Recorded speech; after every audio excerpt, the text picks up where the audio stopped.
Greetings, welcome to the Transforming Assessment series for May 2025. Today's session is about lessons from implementing programmatic assessment. Now, first we have Fabio, who will introduce briefly the AHE conference related matters. Thanks, Fabio.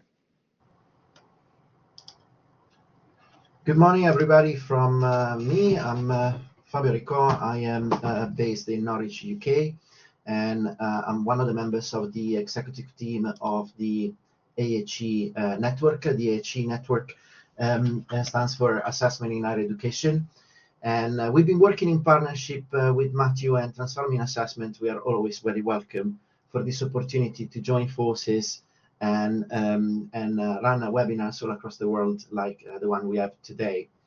There are two members of the committee who are in charge of public relations, if you like. One is myself, I'm in the room today, but you can also reach out to James Wood, who's based at the University of Bangor. You can see the details on the slide.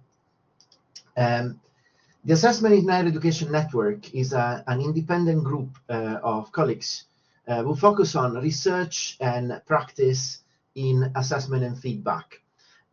We got a website that you can go visit. We run events all along the year, but the most important one is our conference that takes place every year in June.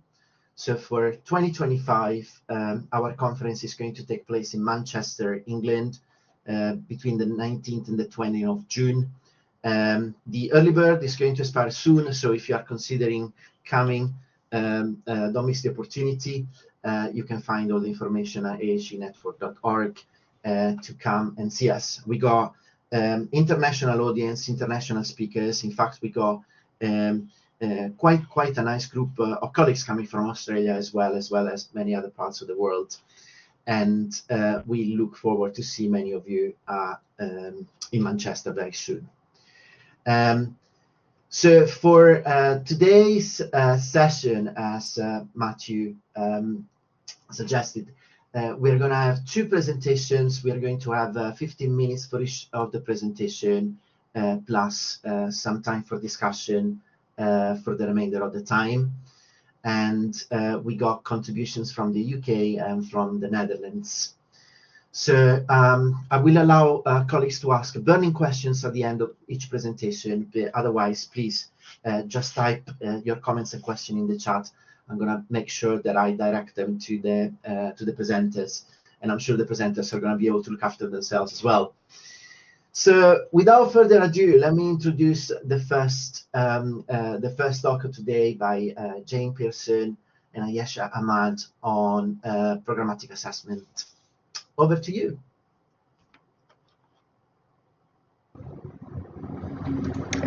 Thanks so much, Fabio. Thanks so much for inviting us to talk today. I'm Jayne Pearson, a senior lecturer in educational assessment, and my colleague Ayesha Ahmed is the head of operations at King's Academy, which is King's College London's educational development unit. We're going to talk today about a project that we've been collaborating on with our colleagues, Professor Simon Walker and Annetta Schroeder-Russell, to investigate possibilities for implementing forms of programmatic assessment at King's. Rather than give a typical research presentation, we're going to talk instead about the lessons we've learned along the way in the past 9 months of this project. So our talk is framed more as a narrative and a reflection on the pragmatics of working in institutions. So that means we're going to be quite honest about our successes and failures and where we are on this journey. I'm very aware this is an international audience and we're talking about quite particular UK context. So if there's anything that doesn't make sense, please do pop in the chat and we'll try to answer as much as we can. So I'm going to hand over to Ayesha to contextualise the project. Great, thank you, Jayne. So in the last year, King's launched an institutional assessment change project called TASK, Transforming Assessment for Students at King's. And the intention is that this would help us improve how staff and student experience the practice and the process of assessments at King's. So this means that we've got some funding and investment that we can use to explore various arms of the project, which we've sort of mentioned here. There's a larger piece of work that we're doing around implementing assessment and feedback framework, working with faculties. There's a piece of work around digital tools and AI, but it also felt like a natural step for us now to explore programmatic assessment on a small pilot, which we'll be talking about today. And there's a link on the page that we'll share with you after today's recording, that you can access to give you a bit more of an overview around the task project itself. Over to you, Jayne. Thank you. So there's been an increasing interest in across the higher education sector internationally in assessment from the perspective of the degree programme, and this has come really due to a number of factors. One is an evident crisis in student engagement and well-being.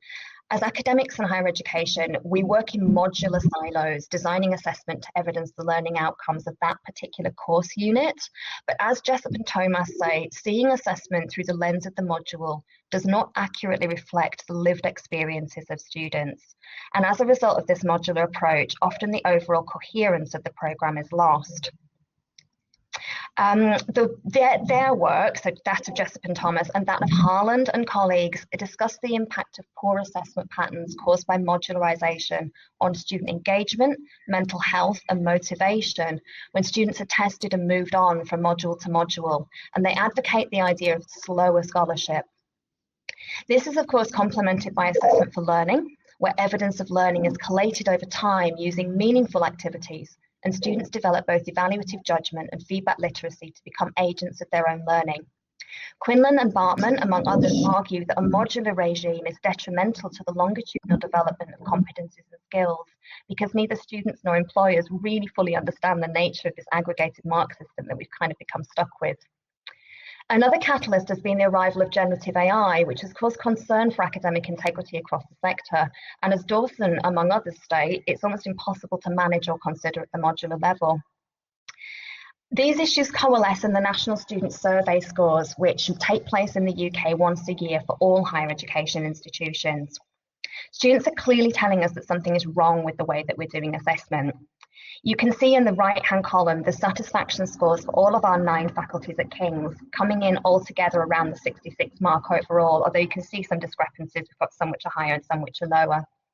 Whatever we think of student satisfaction surveys, or even satisfaction in education as a concept, and I have to say I'm quite sceptical myself, the data is clearly telling us that something needs to change.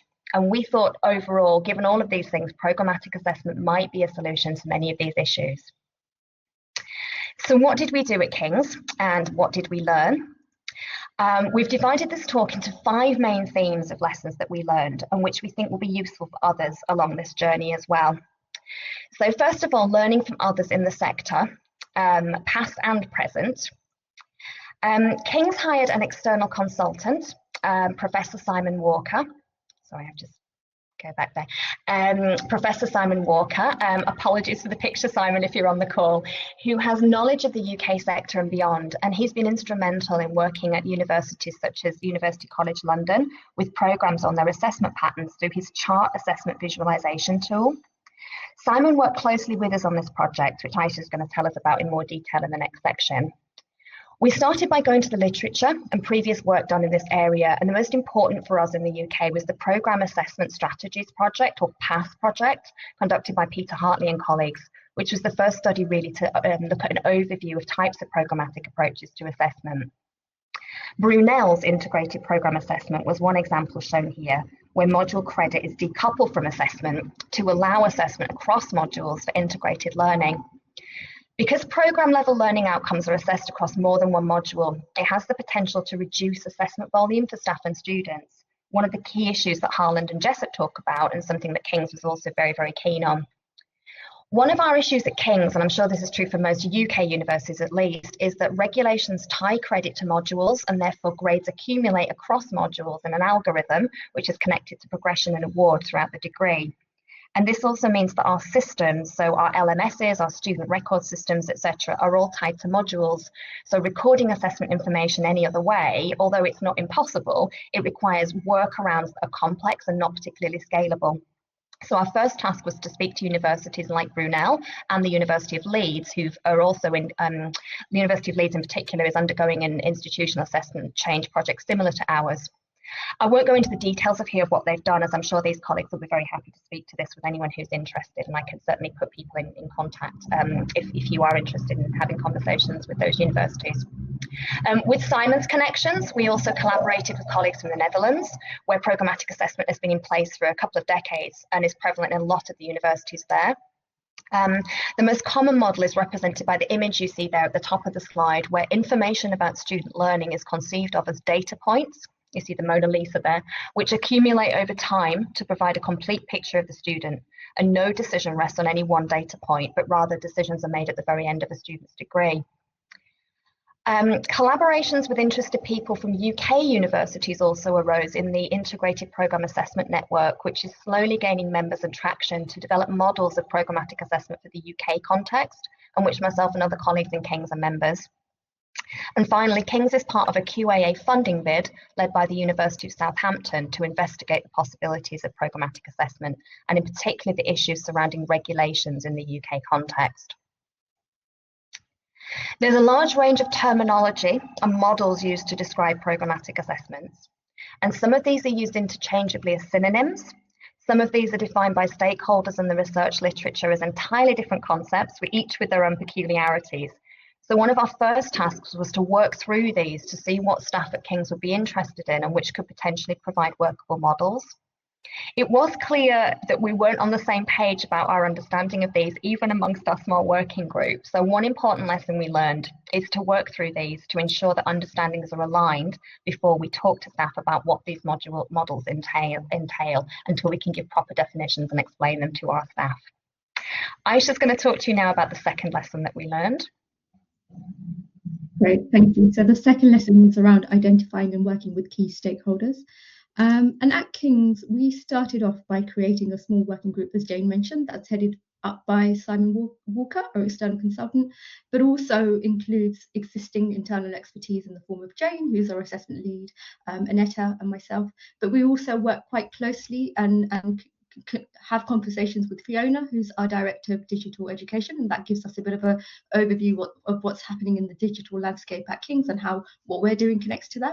And Abby King, who's our Staff Student Partnership Lead. We are quite keen to co-partner with students as this project evolves over time. Conversation started with our academic director, Sam Smith at King's Academy, starting conversations with our vice deans of education and faculties to bring them up to speed in terms of what this pilot is about. And through those conversations, the vice deans were able to identify programs/program leads that might be interested in working with us to explore this pilot on a small scale. Jayne also continued to have discussions as an assessment lead at King's with various faculties and connections that she has in that space, and together we identified up to 13 programs/program leads that are interested in working with us. We started the conversation by arranging a kick-off session in September, a workshop where we were able to work with our small working group to run through different models of programmatic assessment pilots to understand where they are in the journey or their understanding of programmatic assessment itself, to brainstorm benefits to programs and challenges. And through those conversations, it became quite clear that at King's, the sort of two main obstacles that we see are how do we navigate our student record system and our academic regulations pathways. And these are quite established structures at King's, and I guess the question is around how do we navigate a change in assessment when we've got these very established structures in space in already established. In the background, we started having conversations with our student record system colleagues and our academic regulations colleagues in any case, because we wanted to bring them up to speed on the fact that we were doing this pilot. And through those conversations, it became quite clear that there would be a resource and time implication from their part that we also need to consider if we really want to sit down with them and map this out in a bit more detail.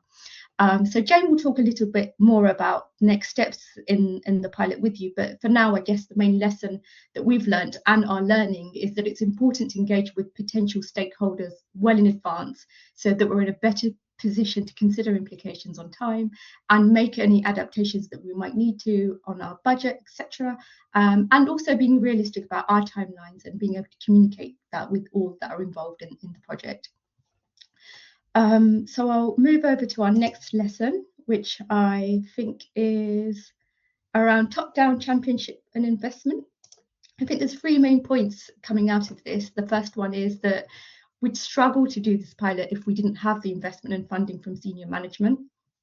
Yes, we are relying on internal expertise within King's Academy, but having the investment means that we have the capability and the reach to be able to work with an external consultant in the form of Simon Walker, that we are able to consider working with students who we would ultimately pay to work with us, that we are able to run workshops, and that we are able to consider adaptations to our budget in the form of resource from an academic regulations perspective or a student records team perspective. I think we're very aware at King's that we don't have a single source of truth when it comes to data. This is what Jayne was alluding to earlier.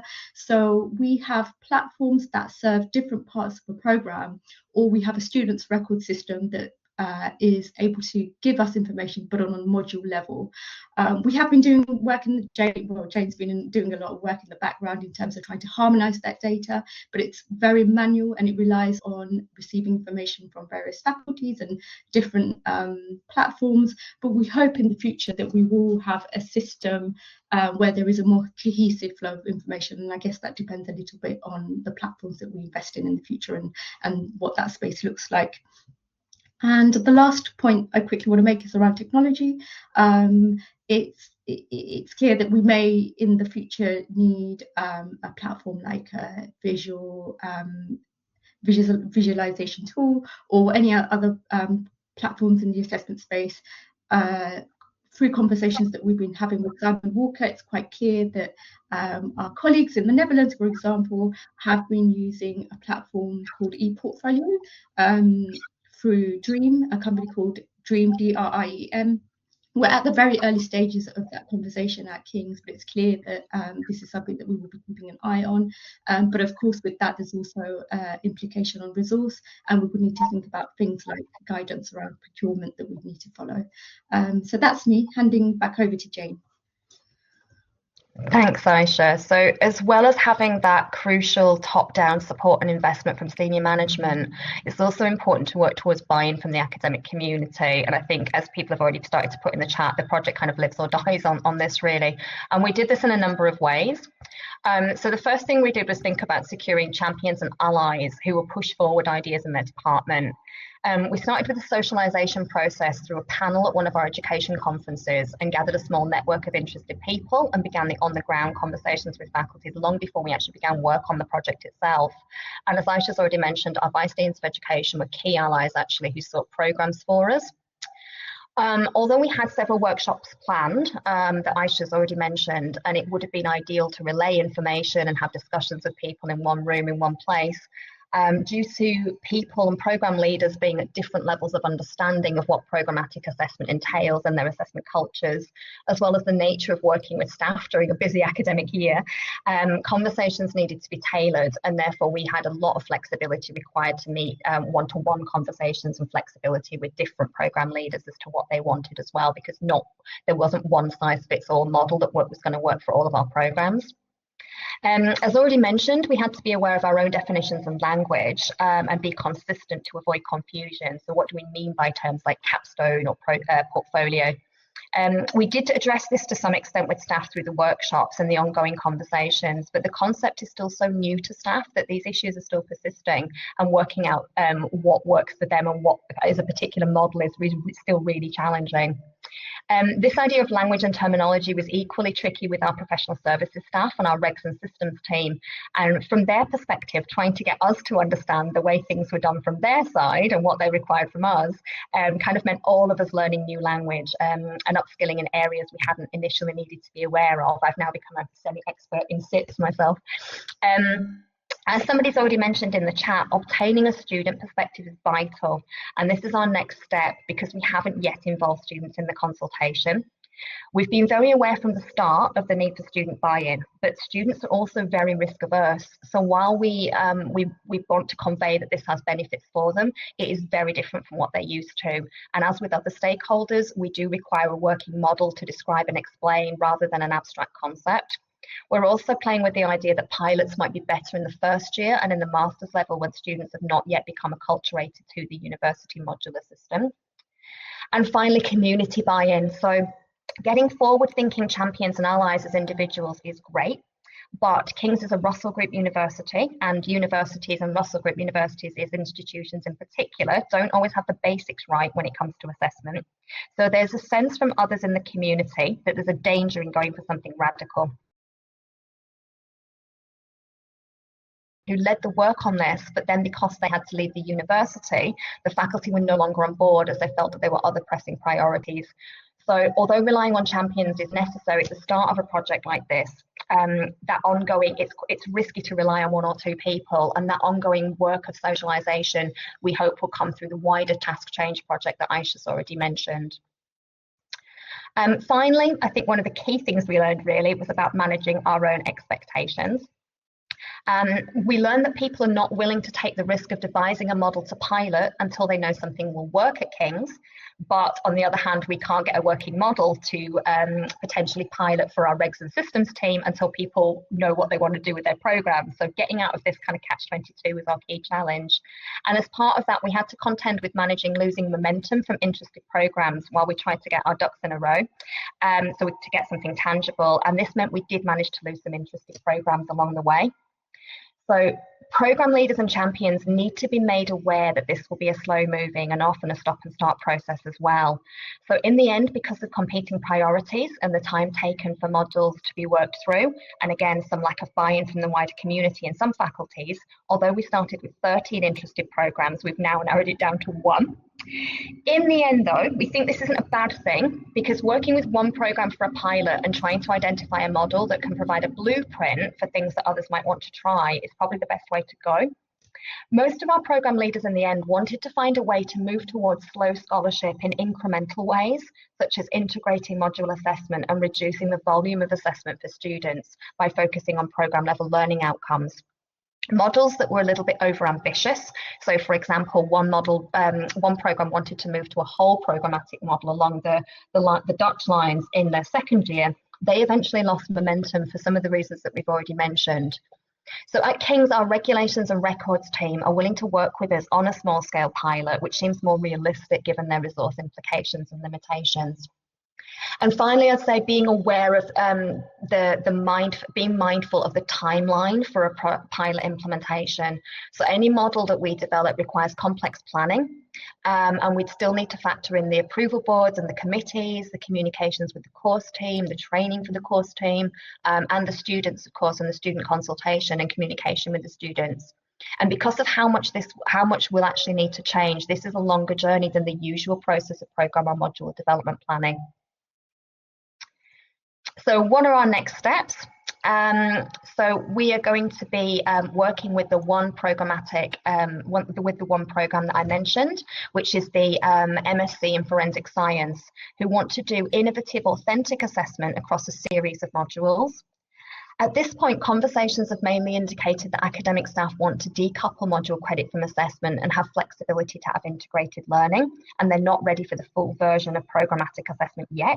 However, we're optimistic that once we have this blueprint and once we have a pilot and we can see what can work, we can start to work towards slightly more, I won't say radical, but yeah, innovative and exciting versions of change.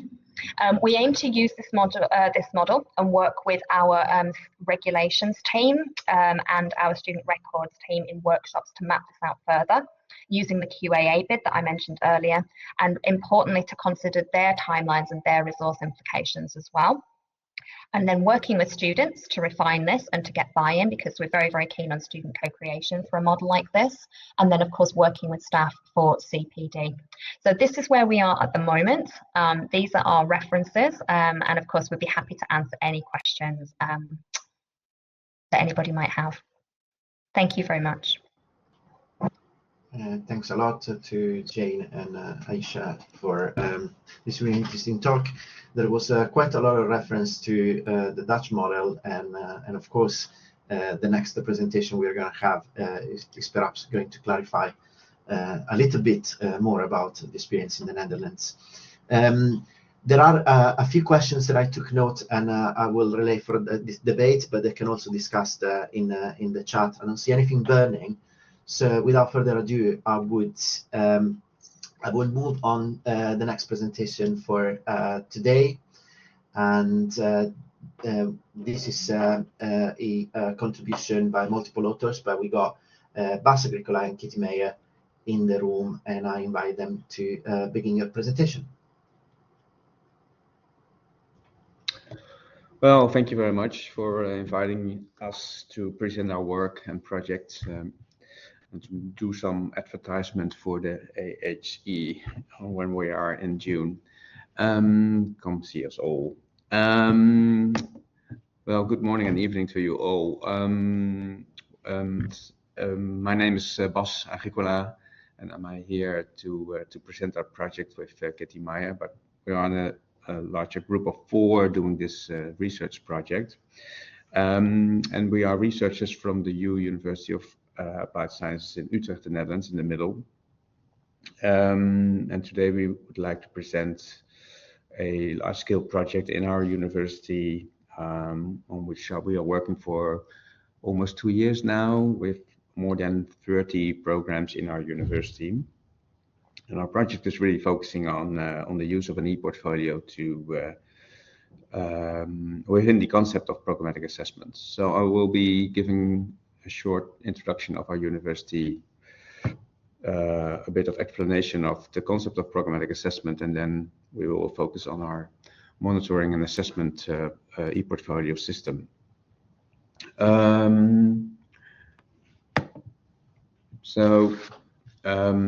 Our university is a large university in the Netherlands. It's a university of applied sciences. That's a bit different than a research university. We have 11 of in the Netherlands. But we are focusing on applied research in our university, and we are offering more than 100 bachelor programs and several associate degrees and master programs. I would like to take you a bit back to the first decennium of this century, when a lot of scientific studies were published about feedback and assessment for learning. And these studies had really a main focus of the teacher who is providing feedback to the students, leaving students alone, making sense of the feedback information. But they gave a lot of evidence for programs in higher education to focus on the formative function of assessments. But still, to this day, we see a lot of higher education programs who are focusing on the summative function of assessment, really focusing on field pass decisions, and that's leading to teachers and students really are extremely focused to assessment. Students who are asking from day one in our courses, is it going to be in the tests? Is it? They're not paying attention. Is it not? Then I'll be focusing on my Instagram again. We are really making it hard for students to learn from our feedback, where we're not focusing on the formative part of it. And I believe that's really the main reason programmatic assessment is being that big right now within the Netherlands, and well, now even outside of the Netherlands. In the last couple of years, we can see that also at different conferences we attend to. And last year we were in Barcelona at the early SIG one. There also presenting some of our work, and there we see a lot of more focus again on assessment of learning, assessment as learning. And especially we are there to focus on the programmatic assessment part. And programmatic assessment is really a concept, and Jayne and Ayesha already told you something about it, but in which feedback is really playing a central role. And students are really walking their own learning paths, collecting all kinds of evidence along the road. Oh my God. And they're really receiving a lot of feedback from their teachers, their peers, and all kind of workplace educators. And when they have learned enough and collected enough evidence and showed they mastered the learning outcomes, then a professional judgment committee will decide if they have earned the credits that were at stake.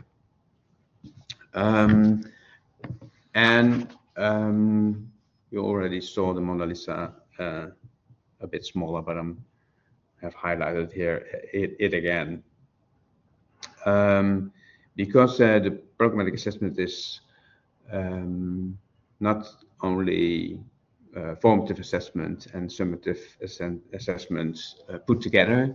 No, it's really an intertwining of both of these functions, and that makes it very hard to implement it into a higher education program, because a data point is a central concept within programmatic assessment, has a really dual character. Its really main focus is providing feedback to students who can learn from the feedback and get on with it. But in the end, it's only one pixel on the complete learning path, and you need a lot of those pixels to get a clear picture of the Mona Lisa and also about the learning outcomes that are at stake for the student. You need a lot of data points, and these data points are not only have only a function for the formative part and learning part, but also in the end, when they are aggregated together, they play a big role in the high stakes decision. And that's then the reason also why you need an e-portfolio system, because when all these data points are collected, including the feedback students have received, there's a lot of feedback information, qualitatively and quantitatively. And when you have to get a high-stake decision at the end, you need a system in which you can first monitor the learning process of students, but in the end you can assess it. And within our university, there has been a university-wide implementation of 2 different e-portfolio systems, and they are really central part in this in our project. And we are seeing that all these programs within our university make a lot of different design choices. Those are design choices within their curriculum of programmatic assessment. And when they have made these design choices, they're already making all kinds of configurations within the e-portfolio to support the learning process of students. And that's really our main research question in this project. So how are all those design choices made in the curriculum? How are they aligned to the configurations in the e-portfolio? And this is the point where I'm gonna give the word to Kitty. Yes, in this large project, we performed 3 subsequent studies. So it's an explorative studies, and we selected 10 programs in which we followed their design. And well, first we explored the design choices, as Bas already told. And then we looked at the configuration in the e-portfolios they made in the second study. And now in the last study, we are looking for student experiences with the e-portfolio. So we try to make the circle round to answer our research question. So in the first study, we're looking which design choices the 10 different programs had made, or at least a key person was interviewed, who was a key person in the design of the curriculum. And we interviewed them not only which design choices they made, but also why they made those design choices. So we got a little bit more information about the how and the why of their curriculum. We used the 11 design choices that were already published by Bas. There are 11 design choices as the base of our study, And I highlighted two because I will refer to those two in some examples. And those two are about the feedback perspectives, and the different feedback perspectives providing a different perspective on the data point, and the submission opportunities for feedback.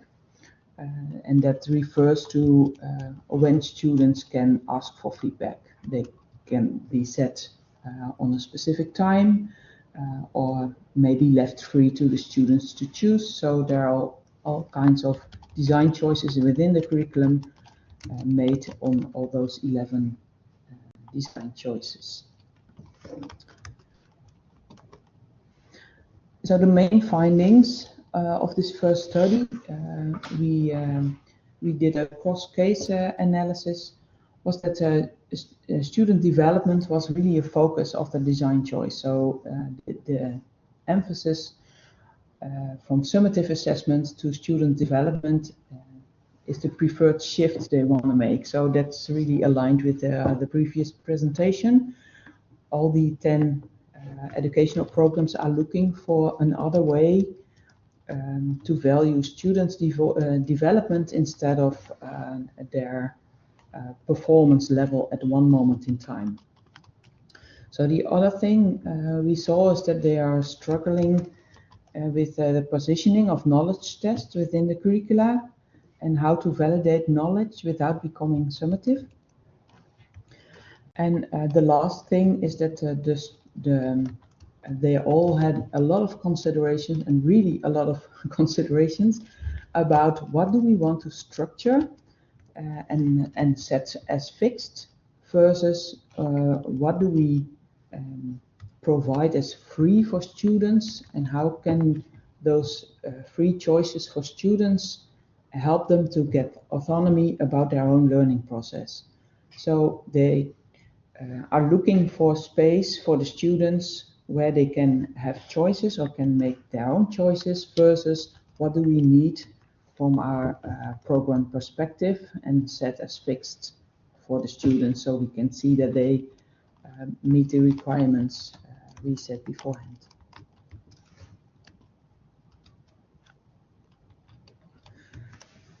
So, for instance, as an example, the design choice for feedback perspectives, several programs give students freedom to choose who they want to ask for feedback. And as one of our respondents said, if a student uses a lot of feedback moments, that shows me something about on how a student has the need to demonstrate what he can do, or rather already master it. So he is framing it really positive, that a lot of feedback moments which a student chooses are a good thing and a good sign that the student wants to demonstrate what he already masters.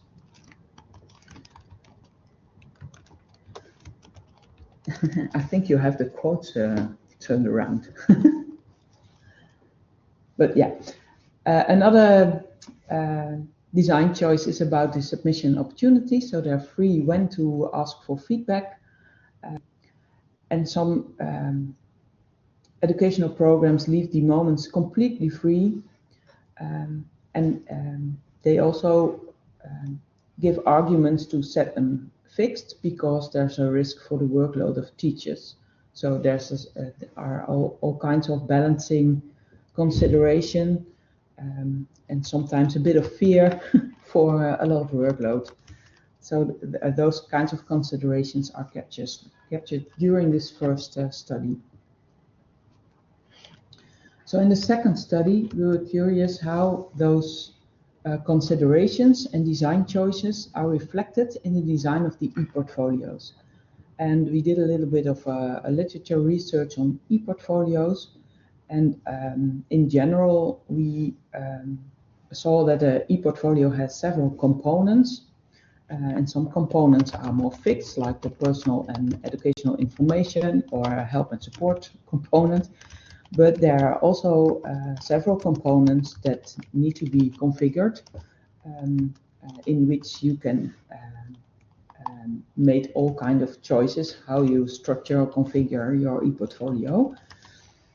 And And one of them is an overview function, and I will show you this as an example, because in this example you can see that in the overview component you have to still configure, for example, the moments on which students can ask for feedback. So that's the horizontal line.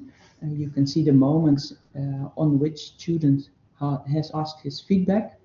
But also on the right side, it is in Dutch, sorry for that, but you see that the feedback providers, so the different perspectives, are also configured in this overview. So you now view the moments student has asked for feedback, on what level. So the lower one is under level, and the upper one is the best level, and the middle one is just okay. That's it's the well done level. So you can see that an e-portfolio can manage several sources of information and combine them in one graphic. So it really is helpful in programmatic assessment to combine different kinds of information in just one overview.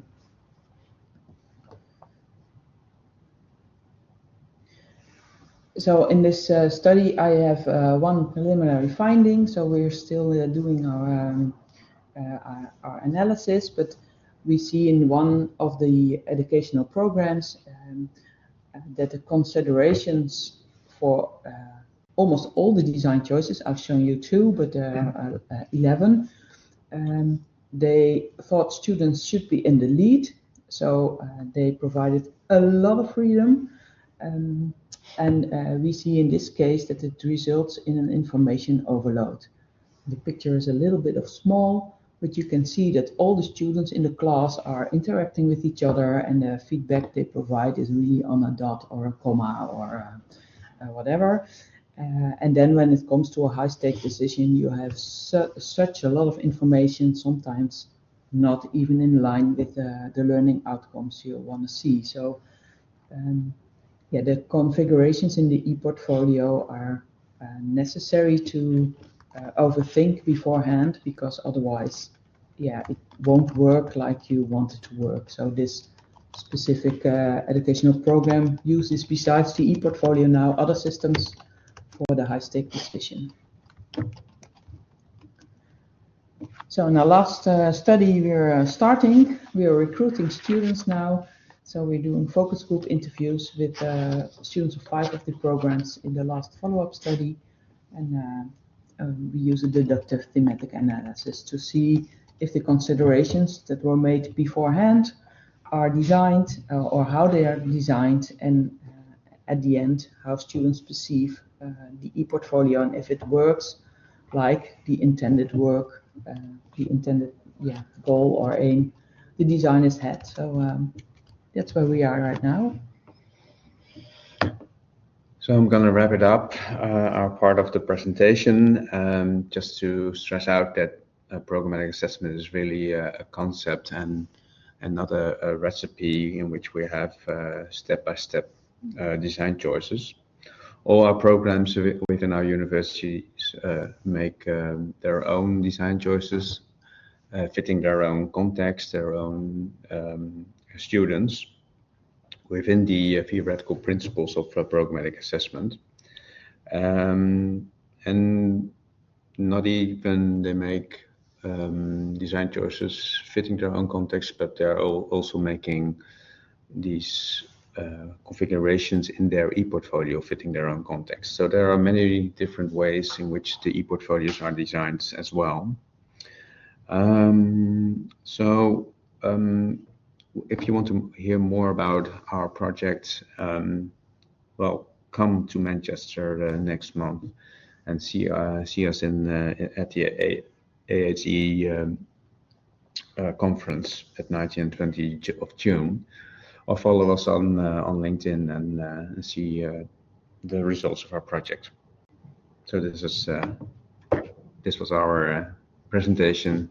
Some of the same references Jayne already shared with you.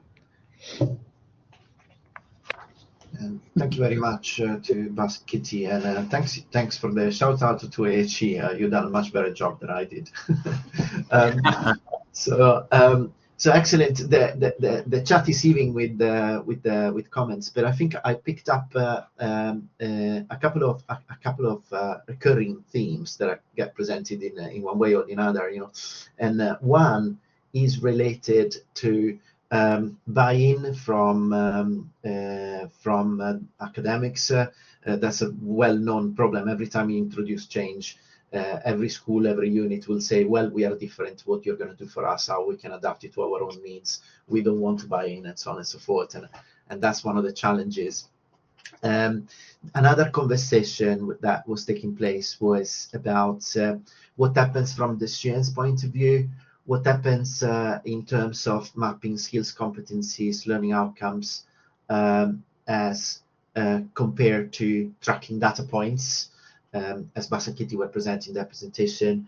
And I will say that this point is relevant to both presentations. So perhaps Jayne and Ayesha could start with giving us some additional reflection about these 2 points, and then Bas and Kitty could follow.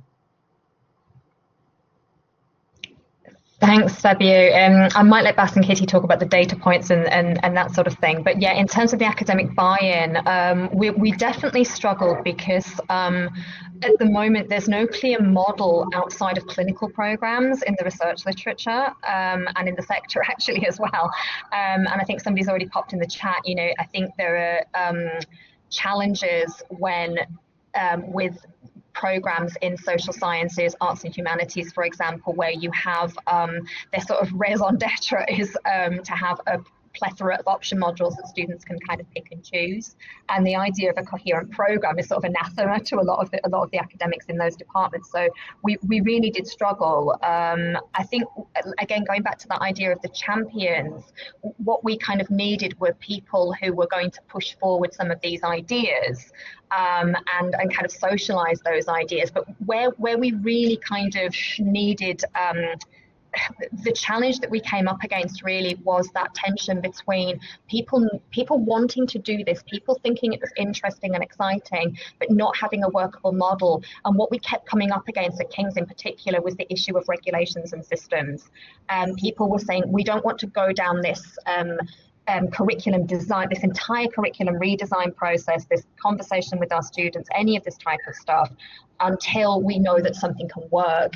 And we ended up with this one program where they're kind of in some ways already doing it. They're integrating assessment across a series of modules in forensic science anyway, but what they're having to do is artificially plug them to a module, which seemed to make no sense to them and doesn't really make any sense to us and the students. So if we could initially have a blueprint to just decouple that, then we have a model that other ideas and other slightly more innovative and exciting ideas can kind of come from. And therefore, if we have a model that works and a small-scale pilot that works with our regs and systems, we can then start to think about more innovative models. So that was really where we've kind of got to with the academic buy-in side of things. Thank you. Bas and Kitty, would you like to interject on this as well, please? Yeah, we can add to that, and we can see a lot of programs in the Netherlands who are implementing programmatic assessment as a concept within their curriculum, struggling with the concept, and those struggles have various reasons. Some of them have to do with holding on too much on the old curriculum and the old thinking of assessment. So mainly focusing on the assessments with a summative function and just putting them into data points and then thinking, oh yeah, we have managed to implement the concept of programmatic assessment. And well, that's not it. Yeah? The data point is really a complete other way of thinking about this dual function of formative and summative function in one. We can also see some programs who are holding too much on this, well, really program-led or teacher-centered approach, in which, well, yeah, they want to give students more agency and they can have more choices of freedom in choosing what kind of feedback perspectives they are using or what kind of data points they are handing in. But in the end, they're saying, well, yeah, we have to organize all that feedback that has to be given by our teachers on those data points. And there are all kinds of time restraints. So we're putting on deadlines on these data points, and students have to hand it in within on this day, and else it's their bad. So it's a complete other culture. Programmatic assessment is really, it's not really, the word assessment is really confusing as well. So it's a complete curriculum redesign, also of the teaching and of the courses, of the lessons you are giving, the feedback you are giving on the data points. That's during the lessons you are giving in the course of a semester, or sometimes even a year. So it's not really another way of assessing. No, it's another way of designing your complete curriculum. And then I'm not even talking about the e-portfolio that has to, well, really support the monitoring part of the learning process.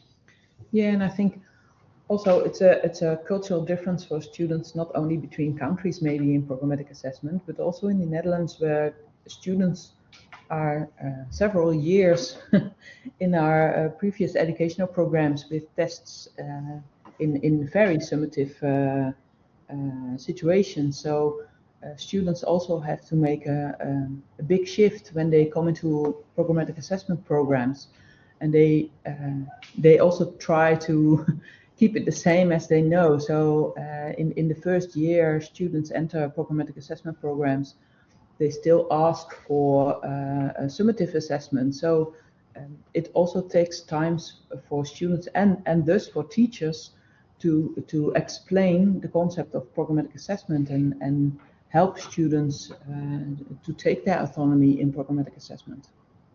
Yeah, we can do a whole new session about feedback literacy during programmatic assessment. That's really another issue. Feedback literacy as a receiver of feedback by students, but also about giving a high quality of feedback on those data points, because that's really essential by teachers, by peers, by those workplace educators. That's really another issue. Thank you so much. And Kitty, you actually already answered a question that I was about to ask, which was about reflecting on the differences between the UK and the Netherlands, given the presentation we had on student resistance to this, because it's not just about staff, it's also about students, with respect to previous education. But I seem to gather that you would think that to that extent the experiences are quite the same, that the students are not used and are not prepared to that transition to a very different way to study in our education. Yeah, and I think there are a lot of cultural differences. For instance, in Denmark, they have a really formative culture. So I think there's a lot of difference between cultures. But then again, you have to make your design choices. So we see a lot of different designs in the Netherlands too. So there are even within our own University of Applied Sciences, there are no two same designs. So they all make their own choices based on the professions, based on the student population. So yeah, that's it. I think that the students are not the biggest problem. They're really, really flexible creatures. Yeah. It's our teacher staff that's really the inflexible part in this new educational innovation. Yeah, we have to focus on them. So yeah, but maybe the programs may differ in their design because they have different professions. Also, there is a third dimension that was mentioned in the chat at some point by Andrea about the integration of academics and professional staff. So that is also how we conduct workshops to train academics and professional staff. And in particular, Andrea was asking about Jayne and Ayesha presentation on whether workshops were actually run with all these people together in the room or kept separate. So I was wondering whether Jayne would like to say, or Ayesha would like to say something about that as well. Sure. Yeah. I mean, Ayesha, come in whenever you want. But we did start initially with getting key stakeholders in the room all together in the initial kickoff that Ayesha mentioned, where we had our regulations, a couple of people from regulations, and Annette Schroeder-Russell that I mentioned is head of our academic standards subcommittee. So we did initially get people all together in the room, including a few TEL staff as well from programs. Again, I think initially to get people together, it does make sense to have everybody in the room so everybody knows what's going on and what's possible. But then I think it's a bit of a divide and conquer situation because everybody has their own agendas and their own concerns. And I think we really wanted almost to separate the conversations with the academics to make them more around assessment design and curriculum design from the conversations that we were having with the regs and systems team, because again, it was that tension of not wanting to move until that they could do something that the regs would allow, and we were just getting into a little bit of a vicious circle here where we couldn't break out of. So I think initially to have people in the room works, but then I think the separate conversations need to take place. And then what we're planning to do is then bring people back together in the room to think about how we can sort of work all together. But yeah, I think divide and conquer is definitely the way that it worked for us. Agree, Jayne. I'll just add that we did have Abby, our staff student partnership lead, in the room as well, as we were keen to have the student voice from the beginning. But again, as Jayne mentioned, colleagues are at different levels of the journey in programmatic assessment, and there was a lot to unpick, that it made sense to divide and conquer. But we have every intention to bring those conversations back together. And I think because we're going through an institutional change project anyway, some of these conversations around challenging beliefs and cultures around assessment are happening on the ground anyway. I mean, we're really struggling even with the most basic concepts with our staff in the wider section of the assessment change projects. But we think that this is I think that the key take-home point for us has been that this is an incredibly long, slow process, and it's not something that we can rush because culture shift isn't going to happen overnight. And I think just to come back to that point about cultures, within the UK, I think students have been socialised into a very consumer culture that perhaps isn't quite as prevalent in European universities, where I think students, because they're paying so much money and because they're kind of put into this consumer, I mean, tell us, TripAdvisor kind of situation, tell us what you think about our assessments constantly. They are a lot less risk averse in terms of changing assessment cultures. So I would say it's a dual and parallel conversation in culture shift. It's not just our academic staff that are potentially problematic to this. It's going to be students, we think, as well. Thank you so much. I'm conscious of time because we are already 2 minutes past the hour, but I really want to thank all our speakers for a very interesting conversation, very good work being presented, and a lot more work needs to be done. Hopefully it's inspired colleagues as well. And I want to thank Mathew and Transforming Assessment on behalf of AHE as well. We look forward to seeing you at the conference. And I'll give it over to you, Mathew, to wrap up the session. Thanks, Fabio. Thanks, everybody. Ayesha, Bas, Jayne, Kitty, been great to have you on. I'm sure this has given our Australasian region particularly some insights into the way things work in the UK and Europe, which is great. And hopefully we'll be able to have more sessions in the future on the programmatic assessment. I feel this is one of those rather hot topics. It's also getting a lot of attention in Australia as well. So hopefully we'll be able to talk about it again soon. The next Transforming Assessment session is a little bit uncertain, but there is one coming later on. Hopefully there'll be some more. Check back at transformingassessment.com for the upcoming sessions. I will do an email out when I've planned the next one a bit more closely. Other than that, thank you very much for coming along. The recording and the slides, etc., will all be on the Transforming Assessment website shortly. So thank you very much, and good evening and good morning to you all.